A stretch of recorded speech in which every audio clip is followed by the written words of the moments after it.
How are you doing, guys? I've wanted to talk about this helmet for a little while now. It's the RPHA 70. I prefer calling it the RPHA 70. Hope you guys are doing well, and I hope you enjoy this video. Please subscribe, tell someone to subscribe. I'll be bringing a lot of random videos, but I'm gonna be more serious in 2021. All right, guys, let me show you this. So this is Mr. RPHA HJC 70. There's a couple of videos on YouTube about this helmet, quite a number of them. So I also just wanted to give my opinion, and if it makes sense to one or two people, that would be great. So I prefer reviewing items after I've used them for a little bit, right? I've used this helmet, so I'm gonna talk about a few things. First and most importantly, it's the weight. This helmet has carbon fiber components, and it's pretty light, It's pretty light, even though I wear an XL, but this HJC RPHA 70 is pretty light. That's what I would say, right? And the ventilation, you see this vent up here? I think it's the best. But overall, even the one down here, this other vent down here is good as well. I think you can see. Open, close. So that vent is good too. This helmet is a little bit cost. Okay, the cost, that's with the cons. I'll talk about that later on, or if I don't remember, then just remember it's a little bit costly. But then if you think about what they offer you, they give you the pin lock visor, so that kind of covers, because if you're buying that on your own, it would add up. So they give you the pin lock visor as well, right? So it kind of makes sense in that way. And the other stuff, the most important stuff actually, is the interior. You see there's this chin protection. This you could take out. Then the inserts are antimicrobial with a quick release.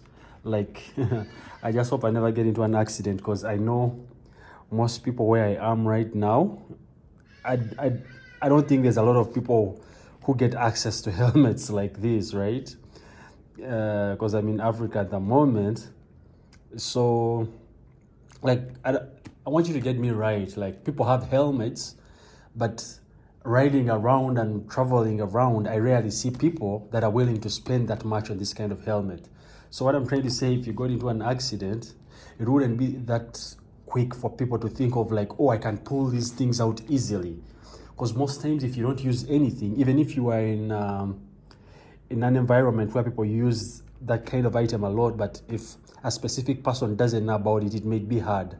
But then on the other hand, there's places where people see HJC all the time, you know what I mean? And that's not the case with my country right now. So, but anyway, to cut the long story short, just know, like, these are quick release cheek pads. In case of an accident, you just pull onto these tabs and boom, boom. Then there's lazy people who think D-ring is, who think that it's hard to use D-ring. Okay, it's hard to use it, but if you spend this much on a good helmet for protection, why wouldn't you want to fully use the protection? Because if you haven't strapped these D-rings, like, pretty much the helmet is not offering you any help, just because of the strap, the chin strap, you know what I mean? And these inserts are very, very easily removable, very, very easily removable, and washable. Very, very easy to remove and to wash, right? And what else can I talk about? Let me see. I've talked about the ventilation, I've talked about the weight. On the other hand, I said one of its downsides is the price. It's the price, yeah. It may go the white colorway, because I know some people may think it's boring or anything, but remember, safety first, right? White is very easy to be seen from any distance. Colors like white, orange, yellow, those are pretty good in all environments, right? In all weather conditions. they're very easy to be spotted, right? Then the aerodynamics, like there's this whole kind of thing, these would call them vents or whatever, or contours. So they're very, very good. Like it's very, very good with the ventilation. And then the other thing I wanted to talk about was I'm forgetting the sound, the noise. I see this comment all the time online, people talking about, oh, this helmet is noisy, this helmet that. Okay, me personally, unless you're riding for an hour, for the most part, like this helmet, me, I would say it's very, very good on noise cancellation. HJC, it's very, very good on noise cancellation. But me personally, I don't really mind the noise that much, because at the end of the day, I'm trying to know about what's going on in my surroundings. You know what I mean? So if I can hear oncoming cars, if I can hear oncoming traffic in any way, I would take that. You know, I would take that. And this visor is very easy to remove. Like it has this quick release. If you flip it up, it has the quick release. This part, you just pull it back and pop this visor out. It's very easy. I haven't used the premium helmet in a actually this is my first premium helmet, but I found it easy to remove this visor. And if I want to put my pin lock screen that I'll be putting soon, it will be very easy for me to insert. You just have to watch a couple of videos on YouTube and you're good to go. So would I recommend this HJC? Let me see. So lastly, the other thing I forgot to talk about was the sunscreen, the screen protection visor. As you can see, it's very, very easy. Like it has a small part on the left lower part of the helmet that you can push up and down to protect you against the sun. So I think that's a very, very big selling point. So personally, actually, it's one of the main reasons why I got it.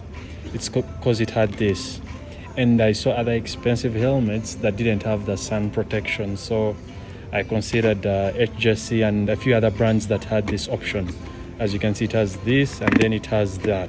So it has like full like protection. It's really, really sturdy. Like it's not finicky in any way. Like it's really, really firm and sturdy. So yeah, that's I think the other part that I forgot to talk about. I talked about most things, the weight, the ventilation, the noise. I don't know, like personally I said I'm not so crazy about the noise, but whoever cares about the noise, I think this one does a good job, right? So yeah, that's the last part. Thanks guys. So would I recommend this helmet? I think so. I would recommend this helmet because at the end of the day, you get what you pay for, right? And there's a very good comment I saw online of a guy saying, if you don't want to spend big on helmets, and he asks, how many heads do you have? So what that means, if you want to be cheap on a helmet, think about how many brains will you get, you know? If you got involved in a terrible accident and you're wearing a shitty helmet and you really injured your head, would, let me give an example, like would $400 treat that traumatic brain injury? I don't think so, right? So helmets are not things that people should take lightly. If you're a cyclist, a motorcycle, or riding a motorcycle, that's the number one safety feature. It's just like cars. Seatbelt is the number one safety feature. You see this car here? If I didn't have a seatbelt, I think I would be gone by now. And actually, like, I know like most of you people may not have realized or anything, but I've been off YouTube for almost a year because I got involved in a very, very terrible accident. I don't like talking about these things because they give me PTSD and all that. But if I didn't have a seatbelt, I promise you I would be gone by now. And I'll forever be grateful to the British Columbia fire department, because honestly, it was a rural area. My car flipped over like 4 times. But those guys got to me, I think, in less than 15 minutes. British Columbia, the fire department. Like, if I ever, I don't know, like, I don't say that if I ever make a lot of money, I feel like at any point, like, I should be able to really donate to these people in a way, because if it wasn't for them, who knows, that Honda could have caught fire, you know? So, man, like I said, I don't want to talk about these things, but safety is so important. I swear to God, if I didn't have a seatbelt on, I don't think I would be alive by now, because by the time they cut me out of the car, it was upside down, and it's me who had to release myself. It's me who had to release my seatbelt. So seatbelt, helmet, I swear guys, never joke with those things. Like me, like I'm a living testimony, you know. I don't want to become a pastor right now or anything, but just know, if you see this car, some people think, oh, they tried to like cut my neck or whatever. No, it was a car accident. So, and it's why I've been so lost. I had too much going on in my head, this, that, but also the fact that I'm in healthcare, it also kind of helped me quicken my recovery, because I think I know a little bit, a good sum about healthcare. So it kind of fastened or quickened my recovery. Okay, guys, thanks for watching. Please subscribe, and let me know what you think about the RPHA 70. All right, take care, guys. Peace.